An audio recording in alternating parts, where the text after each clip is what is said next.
Tu n'es pas encore abonné à la chaîne de W Live France? Alors ne t'inquiète pas, je t'invite à le faire dès maintenant et à lâcher ton plus gros pouce bleu, ton like pour le soutien. Bisous.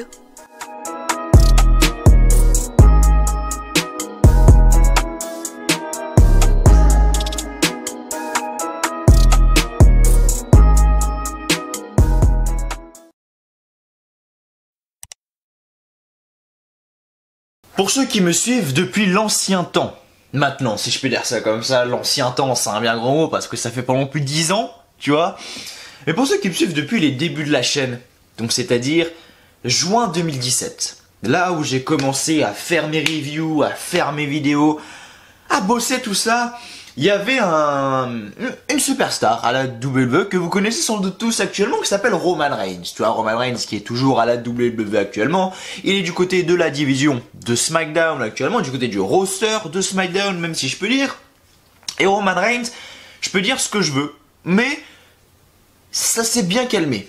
Son push s'est plutôt bien calmé, tu vois. Parce que quand on a commencé la chaîne, c'est pas qu'il y avait une rage envers Roman Reigns, mais il y avait un petit peu de haine, tu vois, parce que son push un peu trop accentué, pour moi, ne me convenait pas, personnellement. Donc pour les anciens, vous savez très bien, pour ceux qui me suivent depuis 2017-2018, on va dire, vous savez très bien que des reviews où on a parlé de Roman Reigns un peu avec de la haine, bah je pense que vous en souvenez. Je pense que vous en souvenez parce que Roman Reigns c'était tout simplement une horreur totale. WrestleMania 31, Main Event de WrestleMania. WrestleMania 32, Main Event de WrestleMania. Il gagne le championnat du monde de la WWE. WrestleMania 33, Main Event. Il bat l'Undertaker pour l'envoyer à la retraite. C'est ce qu'il aurait dû se passer, mais finalement ça n'a pas été. Bref, il a quand même battu l'Undertaker. WrestleMania 34, match pour le championnat universel. Main Event de WrestleMania. Et WrestleMania 35, non, WrestleMania 35, non, j'étais bon. C'est pour ça que depuis WrestleMania 35, j'ai rien à dire. Mais c'est dans 31, 32, 33, 34, il a fait 4 main events de WrestleMania d'affilée, le mec, tu vois. Et d'un côté, il y avait un peu de haine envers Roman Reigns, évidemment, en disant que le mec était trop pushy, etc. Et on me disait que c'était limite de la mauvaise foi, à un moment donné. Mais je veux dire, là, depuis que Roman Reigns n'a plus son push, depuis qu'il est revenu de son fameux cancer, cette fameuse leucémie, Roman Reigns n'a plus ce gros push qu'il a eu. Et actuellement, je vous le dis honnêtement, Roman Reigns ne me dérange plus, étant donné qu'il n'a plus son énorme push qu'il avait. Mais Vince McMahon avait prévu le coup, bien évidemment. Qui était dans le Shield? Roman Reigns. Il a eu son moment de gloire. Il y a eu Dean Ambrose, Jon Moxley, actuellement du côté de la All Elite Wrestling, Dean Ambrose qui a quitté la WWE pour aller à la All Elite Wrestling chez le concurrent direct de la WWE justement. Et qui c'est le dernier membre du Shield, les amis? Qui c'est le dernier membre du Shield? Seth freaking Rollins. Autrement dit actuellement, The Monday Night Messiah, le Messie de Raw, Seth Rollins. Et Seth Rollins, actuellement, prend la place de Mr. Roman Reigns, pour moi. C'est pas que ça devient insupportable, loin de là, parce que pour l'instant, ça va. Seth Rollins, il est qu'à 10% de ce qu'est Roman Reigns, mais on commence à s'en rapprocher. Tu vois. Seth Rollins... WrestleMania 31, cash in sa mallette, bon ok, tant mieux. WrestleMania 32, il était blessé. WrestleMania 33, il bat Triple H. WrestleMania 34, il devient champion intercontinental. WrestleMania 35, il devient champion universel. Toute l'année 2019, il est quasiment champion universel. Seth Rollins, il me semble qu'il le repère à Extreme Rules, je crois, avec un cash-in de Lesnar, et il le regagne après à SummerSlam, je crois, je sais plus, bref. Seth Rollins a été champion universel l'année dernière pendant quasiment toute l'année. Toute l'année, le mec a été champion universel. Au début de son règne, c'était pas mal. Après WrestleMania 35, c'était pas mal les premiers mois. Réellement, il y avait des bonnes storylines, franchement, c'était pas si mal que ça. Le règne de Seth Rollins en tant que champion universel. Alors, universel et WWE, je le compare parce que, voilà, c'est les deux titres mondiaux, les deux plus gros titres de la compagnie. Universel et WWE sont au même niveau. Je peux peut-être dire des conneries, mais il me semble que c'est ça, et on me l'aurait pas informé, ce qui serait clairement bizarre, mais pour moi, Universel et WWE, c'est au même niveau. Et Seth Rollins est champion universel toute l'année dernière. Le règne est bon au début, et puis au fur et à mesure du temps, ça s'estompe. Et on se dit putain de merde, quand est-ce que Rollins va perdre son titre? Donc au début il le gagne, ça va, et puis à un moment, au début c'est comme ça, tu vois, ça fait une ligne, et puis après ça descend un peu. Tu vois, son règne coule, si je peux dire ça comme ça. Il perd son titre. Face à qui déjà d'ailleurs? Seth Rollins perd son titre universel face au Finn d'ailleurs, à Super Show. Non, c'était pas Super Show, c'était Crown Jewel 2019 en Arabie Saoudite. Il perd son titre universel. Tout le monde est content parce que c'est le Finn qui le gagne, etc. Même si après on s'est pris une énorme couille, mais bon, ça c'est une autre histoire. Et Seth Rollins, là, qu'est-ce qu'ils font? Ils le remettent dans la course au titre pour le championnat du monde de la WWE, justement face à Drew McIntyre. Comme si en 2019 on n'avait pas bouffé assez de Seth Rollins champion du monde, il faut nous le remettre là, encore une fois dans la course au titre face à Drew McIntyre. Alors là vous allez dire oui mais Mathieu, comme il crédible, il n'y a personne, machin tout ça. Bien sûr que si, comme il crédible, il y en a. Et surtout un que j'aimerais revoir dans... Ça fait combien de temps que Randy Orton n'a pas été dans la course au titre pour un championnat du monde? La dernière fois qu'il a été, c'était en 2017. Il me semble, il a même perdu contre Jinder Mahal. Vous imaginez, le mec, l'un des plus grands champions du monde de tous les temps, qui est Randy Orton, la dernière fois qu'il était dans cette course au titre-là, il a perdu face à Jinder Mahal. C'était même pas une course de titre vu qu'il était champion. La dernière fois qu'il était champion du monde, il a perdu face à Jinder Mahal, le mec. Jinder freaking Mahal. Putain de merde. AJ Styles, bon, c'est pas ce qu'ils veulent en faire. J'ai hâte de voir, mais bon, AJ Styles, à mon avis, là, il reste au fond de son cercueil pendant encore pas mal de temps, mais... Randy Orton, putain, pourquoi est-ce qu'on met Seth Rollins qui a été champion du monde toute l'année 2019 et à la fin, on disait stop? Si le mec redevient champion du monde, ça sera la même chose qu'en 2019. Ça sera peut-être bien au début et encore, on aura eu l'overdose qu'on a eu en 2019. Donc, je pense que pendant 6 mois, c'était passable. Là, au bout de 2 mois, je pense qu'on va déjà commencer à saturer. Si le mec redevient champion. Tu vois ce que je veux dire? Mais pourquoi pas un Randy Orton? Randy Orton qui actuellement, il a un Randy Orton. Randy Orton qui perd son match face à Edge qui est dans WWE Backstage ce soir. Il me semble, si je dis pas de conneries. Et pourquoi est-ce que Randy Orton, après cette défaite contre Edge, etc., ne va pas dans cette fameuse course au titre? Pourquoi est-ce qu'ils mettent un mec comme Seth Rollins? Drew McIntyre, Randy Orton, c'est une putain d'affiche. Moi, je kifferais voir ce match. Réellement. Randy Orton contre Drew McIntyre et tu fais ce match-là à SummerSlam. T'imagines un peu le truc? Sans déconner, un Randy Orton, Drew McIntyre, absolument magnifique et incroyable. J'aimerais tellement, mais bon, malheureusement, ça va être Seth Rollins face à Drew McIntyre et je suis totalement contre cette décision. Parce que... Pourquoi Seth Rollins alors qu'il a déjà été champion universel pendant toute l'année 2019 quasiment? Et là, il te le refoute encore une fois. Non. Désolé, mais non. Sinon, mis à part ça, on a quand même eu un petit peu de nostalgie ce soir et ça m'a fait plaisir avec Drew McIntyre Andrade Cien Almas pour les anciens. Et oui, on a eu le premier segment du show, l'ouverture du show, c'est Drew McIntyre, Andrade qui arrive, qui l'interrompt. Et en main event, on a eu ce match-là. Le match Andrade face à Drew McIntyre. Alors c'était pas digne d'un NXT Takeover très clairement, mais ça m'a fait plaisir parce que voilà, c'est... Drew McIntyre Andrade, c'est clairement le moment, voilà, un moment nostalgie du côté de NXT. Hein, c'était Andrade qui avait bien battu Drew McIntyre à NXT Takeover, je sais plus lequel c'était, mais je sais qu'Andrade c'était lui qui avait détrôné Drew McIntyre, un Drew McIntyre qui avait mis un Claymore kick. Il y avait Andrade qui était vers les cordes. Drew McIntyre qui a voulu lui mettre un big boot pour le faire passer par-dessus la troisième corde, sauf que Andrade l'a esquivé et Drew McIntyre avec sa jambe est passé par-dessus la troisième corde. Il s'est blessé ensuite après, il me semble. Et Andrade, je sais plus comment il a fini, mais il était devenu champion de la NXT. Et ça m'a rappelé des putains de souvenirs. Tu vois, réellement Andrade et Drew McIntyre qui sont l'une de mes deux superstars préférées. Réellement Drew McIntyre, Andrade, je l'ai toujours dit. C'est vraiment deux superstars incroyables et j'adore vraiment les deux personnages, même si j'ai une petite préférence quand même pour McIntyre malgré tout. Parce que le mec a tout. Réellement, McIntyre est pour moi la superstar la plus complète. Et c'est juste incroyable. Comme je disais la semaine dernière dans ma review d'Euro, merci de l'avoir regardé. Drew McIntyre, en fait, c'est l'exemple même du travail qui paye. Tu vois, il y en a qui travaillent dur toute la vie, qui finalement n'y arrivent pas, qui se démotivent. Et puis t'as Drew McIntyre, qui travaille dur, qui n'y arrive pas, mais qui lui se démotive pas. Et il se dit, putain de merde, j'y arriverai. Et ça met 6 ans, 7 ans à arriver, mais son moment de gloire est là. Le mec est arrivé en 2011, 2012, je sais plus. C'était une merde.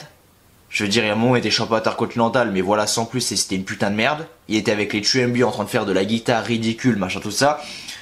Et là, 8, 7 ans après, alors on va dire, allez, 2014 quand il était avec les TMB, donc on va dire, allez, 6 ans après, le mec est champion du monde. Parce que le mec n'a pas abandonné. Il s'est dit, bah, je vais partir de la WWE, je vais m'entraîner, je vais continuer à travailler dur, je vais aller dans d'autres fédérations, et quand je vais revenir à la VE, je vais être plus fort que jamais. Et le mec est revenu, et il est champion du monde. Drew McIntyre, c'est l'essence même, et c'est l'exemple même du travail qui paye. Et j'ai qu'une chose à dire, c'est bravo à lui, et voilà, Drew McIntyre, encore une fois, qui est juste incroyable. Maintenant, le show de ce soir, les amis, c'était plus complet que d'habitude. J'ai l'impression, là ça y est, les choses sont revenues en direct. Avant c'était du pré-enregistré. Maintenant ça y est, c'est du direct actuellement parce que la WWE a été certifiée comme étant une entreprise essentielle. Si je dis pas de conneries, entreprise essentielle ou travail essentiel, je sais plus comment ils ont annoncé ça, mais en gros c'est essentiel. Apparemment la WWE tu peux pas vivre sans. Tu vois, aux États-Unis c'est comme ça qu'ils le voient, c'est pour ça qu'ils peuvent poursuivre les diffusions en direct.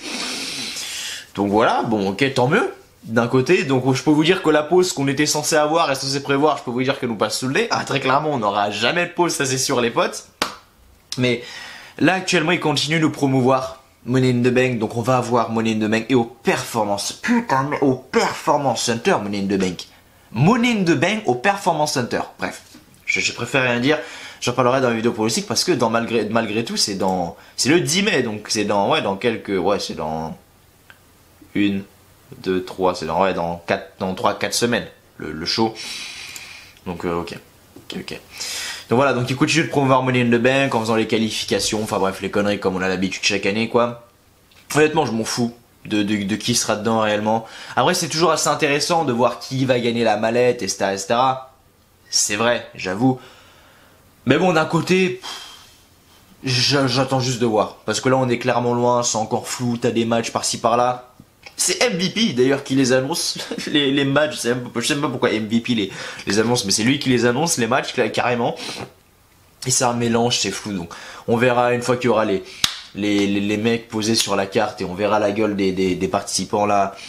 Là ça pourrait devenir plus intéressant. Alors après il faut qu'on m'explique le délire avec Aleister Black s'il vous plaît. Il faut qu'on m'explique le délire avec Aleister Black. Oney Lorcan, j'ai rien à lui dire. C'est une très bonne superstar, un très bon catcheur de côté de la NXT. Ok, j'ai rien à dire. Mais pourquoi est-ce qu'on donne des adversaires comme ça à Aleister Black? Soit c'est des catcheurs locaux, soit c'est des superstars de NXT. Pourquoi est-ce qu'on lui jette pas? Pourquoi est-ce qu'on met pas Aleister? Qu'est-ce que les officiels attendent pour mettre Aleister Black, ce putain de dieu, dans une rivalité? Une vraie. Aleister Black Andrade. Ça rappellerait NXT.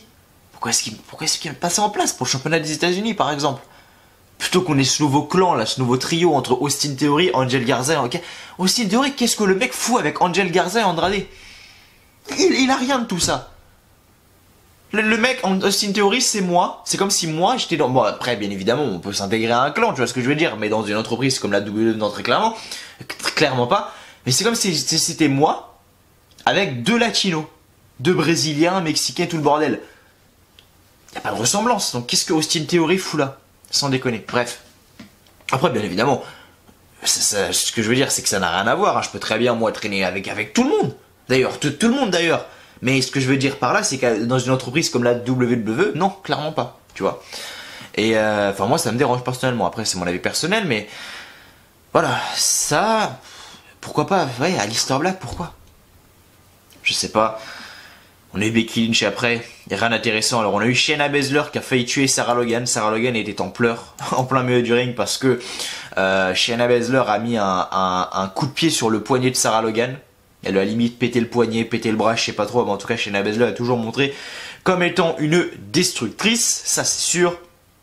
Qu'est-ce qu'on a eu ensuite? Du coup on a eu Akira Tozawa face à Austin Theory, je m'en fous. Angel Garza face à Tehuti Miles, je m'en fous. Kairi Sane face à Nia Jax, je m'en fous. Charlotte Flair qui était là bien évidemment. Ça je m'en fous moi, tu vois ce que je veux dire. Bon, on regardera ça après.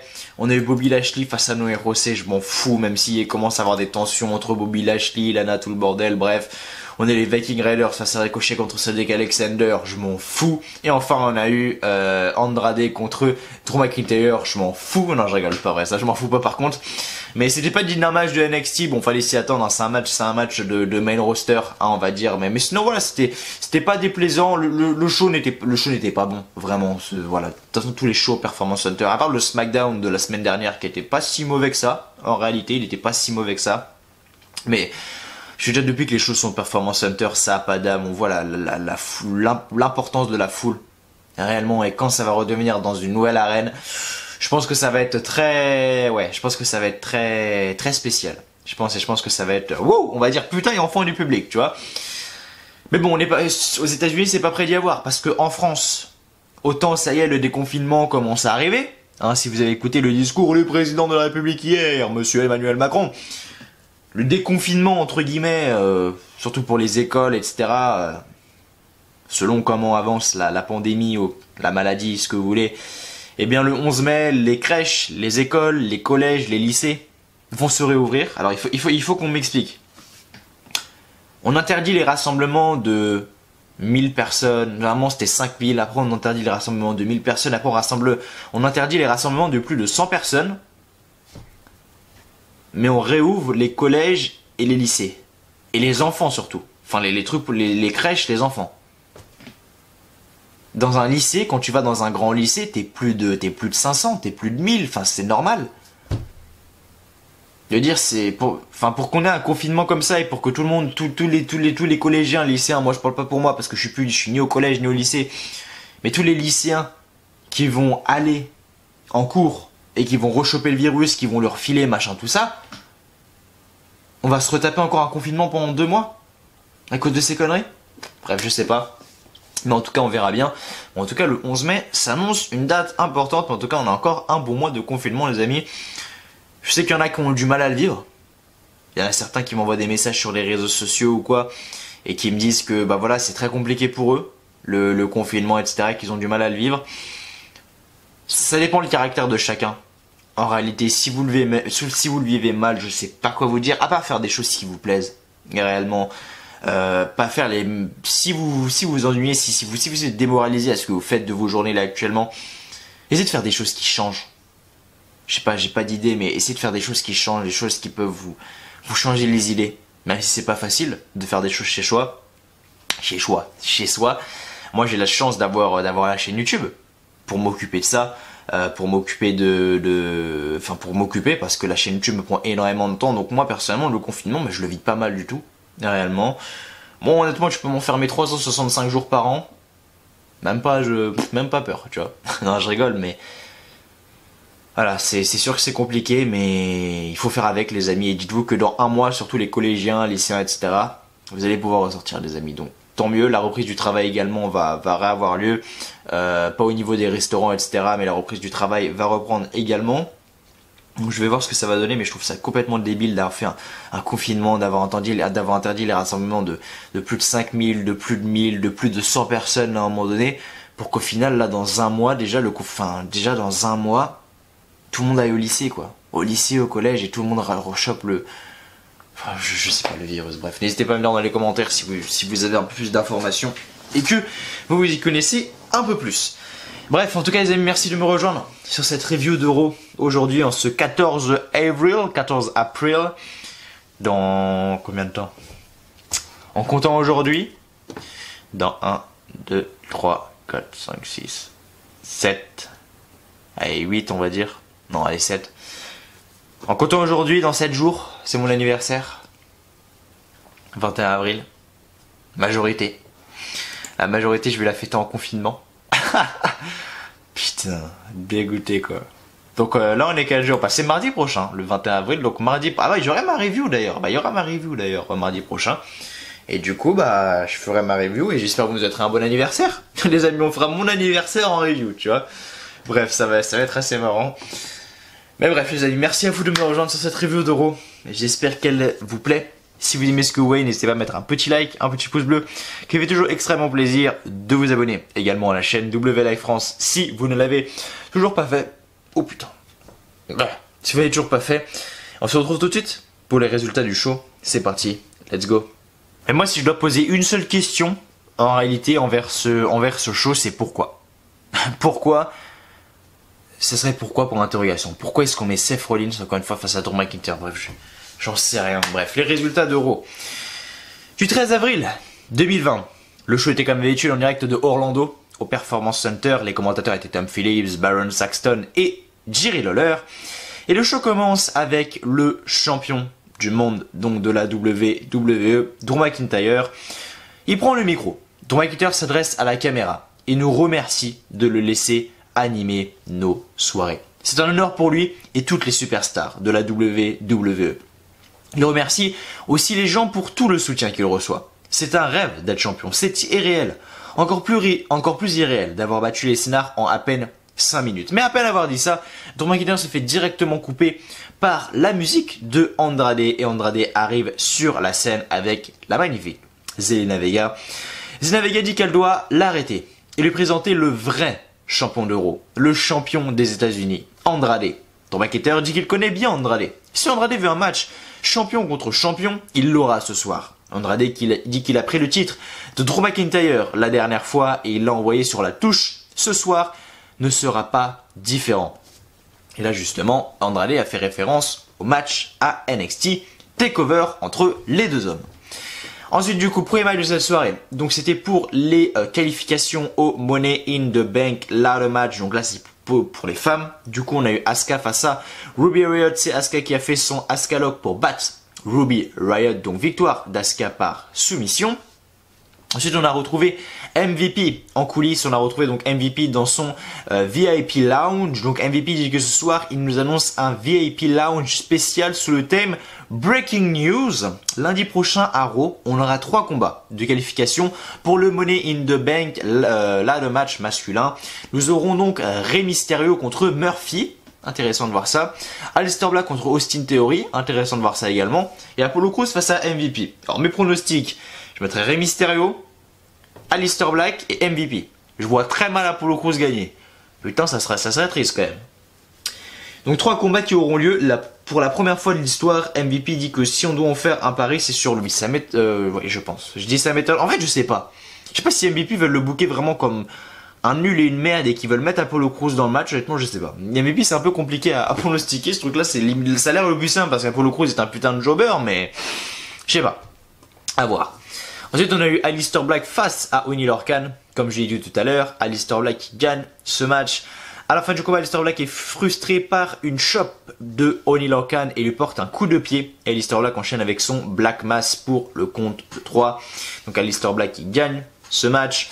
De retour, Becky Lynch arrive sur le ring et prend le micro. Becky Lynch dit qu'elle a battu Shayna Baszler. C'est le moment de clarifier certains points. C'était un test de cœur contre l'habilité, mais surtout une bataille de The Man. On dit qu'elle est arrogante, ou peut-être qu'elle a laissé les gens penser ainsi, ou peut-être que le règne de championne a pris le contrôle de ses pensées. Peu importe qui croit avoir ce qu'il faut pour la battre, elle va surprendre encore une fois le monde entier. Sarah Logan face à Shayna Baszler, qualification pour le Money in the Bank ladder match féminin. À la fin du combat, Shayna Baszler porte un coup de pied sur le poignet de Sarah Logan et l'arbitre décide d'arrêter le combat. Donc Shayna Baszler gagne ce match via décision de l'arbitre. Et après le combat, on a Sarah Logan qui reçoit l'aide du médecin. Donc Shayna Baszler toujours aussi destructrice. Mais bon, t'as perdu à ton premier WrestleMania, ma petite dame. Akira Tozawa face à Austin Theory. Victoire de Austin Theory qui le bat avec son ATL, donc son HEL.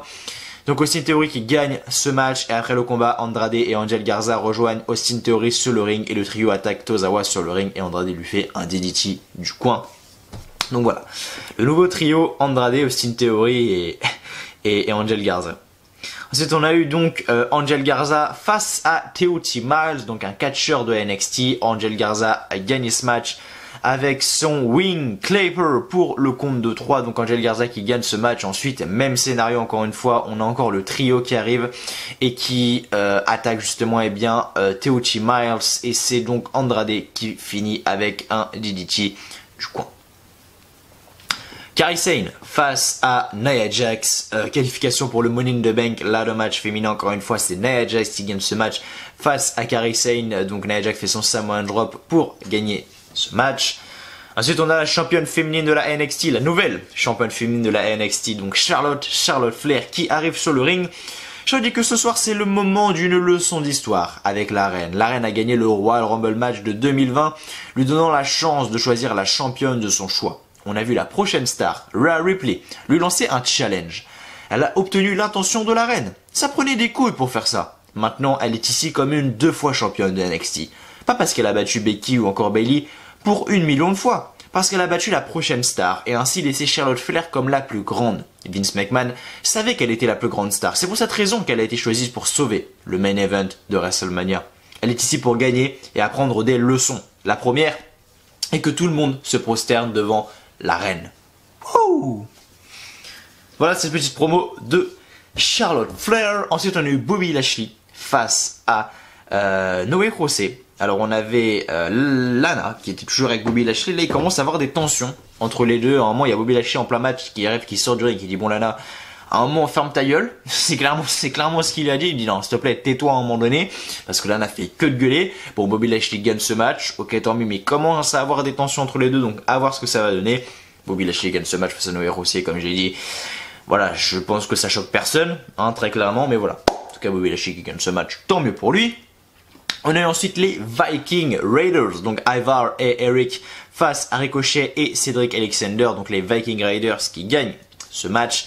Ils font leur Viking Experience sur Cedric Alexander pour le compte de 3, donc victoire des Viking Raiders. Ça fait 3 fois que je le dis, mais c'est pas grave. Victoire des Viking Raiders. Et enfin, pour clôturer le show, les amis, on a eu un champion versus champion. Donc Drew McIntyre, champion de la WWE face à Andrade, champion des États-Unis, accompagné de Angel Garza, Austin Theory et Zelina Vega, comme d'habitude. À la fin du coin, donc on a Drew McIntyre qui monte sur le coin, mais Zelina Vega le distrait. Et Andrade en profite pour frapper Drew McIntyre et le prend pour son DDT, mais Drew McIntyre le repousse. McIntyre lui porte un coup et enchaîne avec une Alabama Slam. Et McIntyre termine avec son Claymore Kick pour le compte de 3. Très bien vendu d'ailleurs le Claymore Kick de Drew McIntyre. Enfin, Andrade a très bien vendu le Claymore Kick de Drew McIntyre, donc bravo aux deux hommes. Surtout bravo à Andrade de l'avoir vendu aussi bien. Et donc après le combat, on a Drew McIntyre qui célèbre sa victoire. Mais la musique du Messie d'Euro, Seth Rollins commence. Et Angel Garza en profite pour frapper McIntyre sur la jambe pour le distraire. Et Rollins ensuite arrive sur le ring et fait un super kick à Drew McIntyre et enchaîne avec son stomp. Seth Rollins regarde le titre de la WWE au sol. Et le show se termine ainsi. Et Rollins en profite pour faire un second stomp à Drew McIntyre. Donc voilà, pourquoi ? Encore une fois, c'est la question que je me pose. Pourquoi est-ce que c'est Seth Rollins qui a été choisi pour affronter McIntyre? J'en ai pas la putain de moindre idée, mais on verra bien la semaine prochaine du côté de Raw. Les amis, ça, c'est sûr. Bref, merci à vous d'avoir regardé cette review de Raw. J'espère qu'elle vous aura plu. Comme d'habitude, si c'est le cas, les amis, n'oubliez pas de mettre un petit like, un petit pouce bleu, qui fait toujours extrêmement plaisir. De vous abonner également à la chaîne WLive France si vous ne l'avez toujours pas fait. Et mettre un petit commentaire en dessous de cette vidéo. Demain, mercredi, il y aura sans doute pas vidéo, mais jeudi, je pense qu'on se retrouvera pour la première vidéo tier list de la chaîne, les amis. On me l'a demandé énormément de fois. Ça commence déjà à crier au plagiat, machin, tout ça sur d'autres youtubeurs, mais tout le monde fait la même chose. Donc, on va arrêter les conneries sans déconner. Je le represserai dans ma vidéo, mais on va commencer les tier list, les amis, sur des sujets cash un petit peu différents. Donc voilà, je pense que ce sera une vidéo assez fun à regarder. Elle sortira jeudi ou vendredi, je ne sais pas, je verrai bien. En tout cas, merci à vous d'avoir regardé. D'ici là, portez-vous bien. Je vous souhaite à tous une très bonne journée, une très bonne soirée. Que du bonheur, que de bonnes choses. Et je vous dis à la prochaine. Allez, salut à tous encore une fois. Merci à vous.